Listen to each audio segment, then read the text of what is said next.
You're 34, standing in your kitchen at 11:47 p.m., and the muted anchor behind you is saying a word you've heard 100 times and still don't trust. Uncertainty. Behind her, a chart. Behind the chart, a rate decision nobody can predict yet. You've got $40,000 sitting in savings, earning almost nothing, and it's been sitting there 3 years, waiting for the moment things finally make sense. Explain that. Paul doesn't wait for anything. Never has. Same age as you, married into the family the same summer, and for a decade the two of you have circled each other at holidays, comparing notes without meaning to. He put money into the market the week he turned 25. You remember thinking he was reckless? You remember feeling right about that. Twice the year it dropped 30%, the year after when it dropped again. You didn't lose a cent because you never had a cent in. That's the story you told yourself. It wasn't quite true, but it was comfortable, and comfortable was enough for a long time. 10 years ago, at a cookout in his old backyard, you asked him how he wasn't scared. He didn't look up from the grill. Scared of what? Prices go up, prices go down. I'm not selling. Why would I be scared of a number on a Tuesday? You laughed like it was simple for him, like he just didn't understand risk the way you did. Really, you were waiting for someone smarter to tell you it was safe first. A headline. A chairman behind a podium with a seal on it, someone else to remove the part where you might be wrong. So you waited, and waiting felt like doing something. You read the forecasts on your lunch break. You watched the Friday briefings, the gray suits, the phrase data dependent, said like an instruction you could actually follow if you just listened closely enough. Paul told you once, gently, no malice in it at all. You're not being careful. You're outsourcing the decision to a guy in Washington, so it's never your fault if it goes wrong. You didn't talk to him for a month after that. It stung because it was true. The account grew anyway, $8,000, then $15,000, then $22,000, every dollar obedient, every rate check a small hollow win, 0.4%. Then 0.5%. You'd tell yourself you were winning something, because at least it wasn't losing. Paul's account did something else entirely the whole time. You didn't ask often. You didn't want to know.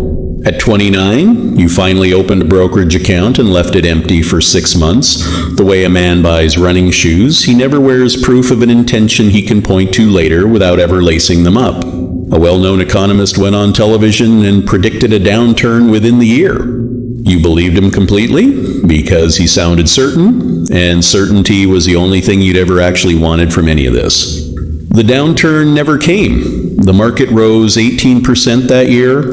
You watched from the sideline with your arms crossed, telling yourself you were being prudent, that the correction was still coming, that you'd get in when it was finally safer. Prudent was doing a lot of work that year. Paul kept doing the boring thing. $300 a month, automatic, same day every month, into a fund he couldn't have described in detail if you'd asked him to. He wasn't smart about money the way you thought smart meant. He just never stopped. At 31, half asleep in a hospital waiting room chair after your sister's first kid was born, he mentioned offhand that his account had crossed 6 figures. He said it the way you'd mention the weather. You did the math before you could stop yourself. 6 years of $300 a month was $21,600. He was sitting on 5 times that. You excused yourself to get coffee you didn't want, just so your face could have somewhere else to be for a minute. That night, in the parking garage, you opened your banking app. $31,000, still in savings, still earning less than the pace of a slow walk across a room. You didn't sleep much. The following Monday, you put $10,000 into the empty brokerage account. Not all of it. You kept most of the cushion in cash, because some part of you still needed to feel like you hadn't fully committed to the decision. Within 3 weeks, it was worth $9,200. You checked it daily, sometimes twice. Your stomach did something unpleasant each time it moved. You called Paul, not quite asking permission, but asking, "Is this normal?" He was quiet a second. "Yeah." "Have you checked it every day since you put it in?" You admitted you had. That's the problem, not the number. You want the market to promise you something before you commit to it. It never will. You put the money in, you take the deal that comes with it. Good years and bad ones. You don't get one without the other. You didn't like hearing it. You didn't stop checking either, not right away. At 33, a Fed decision dropped the market 4% in a single afternoon, the kind of headline that used to send you straight back to cash, back to the comfortable ritual of waiting for someone official to tell you it was fixed. You sat with your thumb over the sell button for 11 minutes. You remember counting them. You didn't press it, not because the fear had left, but because you understood, somewhere under it, that selling wouldn't remove the uncertainty. It would only remove your chance at whatever came after it. You closed the laptop and mowed the lawn badly instead, distracted the whole time. By evening, the market had recovered half of what it lost.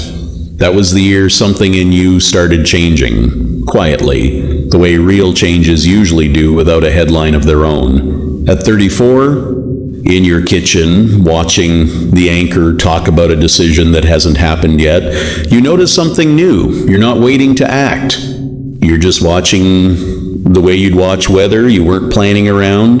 $30,000 is already in the market. $10,000 stays in cash for the transmission, the roof, the thing savings is actually for. You stop needing the chairman's permission somewhere around those 11 minutes. You mute the TV and go to bed. At 36, the market does almost nothing for 8 months up, back down, up again, ending nearly where it started. Nobody makes content about months like these. There's no story in a flat line. You keep the $300 and $500 and $650 moving anyway, on schedule, without ceremony. Some months you don't even open the app. This would have broken you at 29, the boredom of it, the total absence of proof that anything is working. But you've stopped needing daily proof. You've started trusting the schedule instead of the feeling.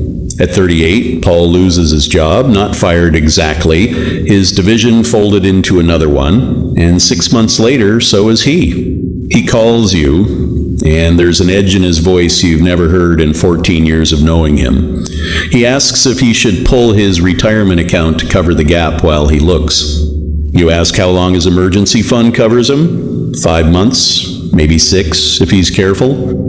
You tell him what he told you once, years ago, without either of you knowing it would matter this much.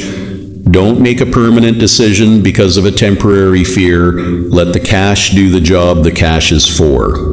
Let the rest keep doing what it's doing. He doesn't touch it. He finds new work in 4 months.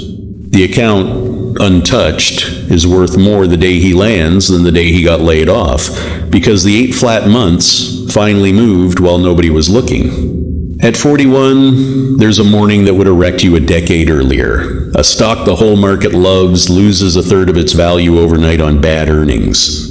You don't own it, but the market dips with it anyway, and the anchors start using words like contagion.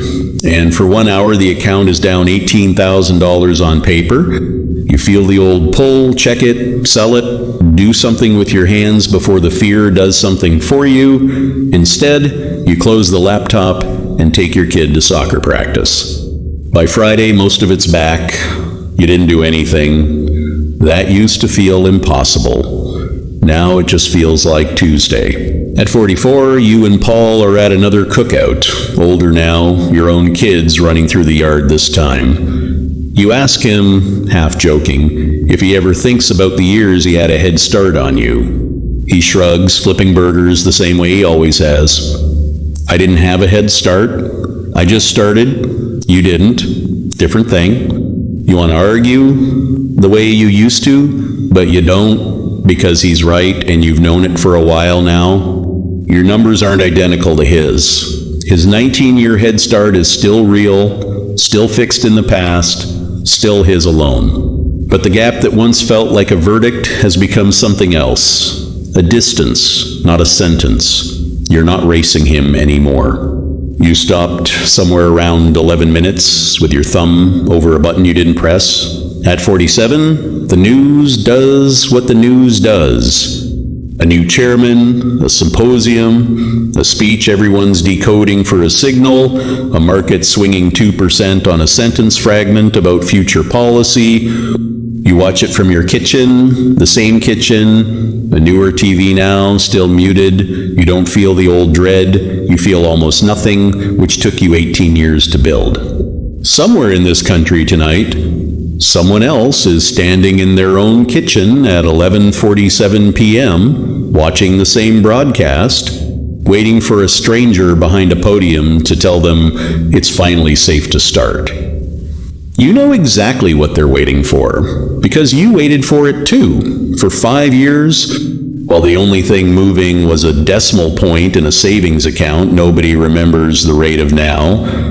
You think about texting Paul something about the segment, some old joke between you two by now? You don't. You just watch the anchor's mouth move without sound, the chart behind her climbing and dipping the way it always has, the way it always will, no matter who's standing at the podium that week. You turn off the TV, you don't check the account, you already know what it's doing, the only thing it's ever needed to do, it's staying in. There was never a chairman who was going to tell you it was safe. There was never a headline coming that would remove the part where you might be wrong. The 11 minutes you didn't press sell were the whole answer, and you spent 5 years before that waiting for a different one that was never going to arrive. You go to bed. Tomorrow the $650 leaves on schedule, the way it does every month, whether the market is up or down or flat, whether the news is calm or loud. It doesn't ask how you feel about it. It never did. That was always the part you were allowed to stop controlling. Outside, the porch light is off. You turned it off years ago once you finally stopped waiting up for a permission that was never coming.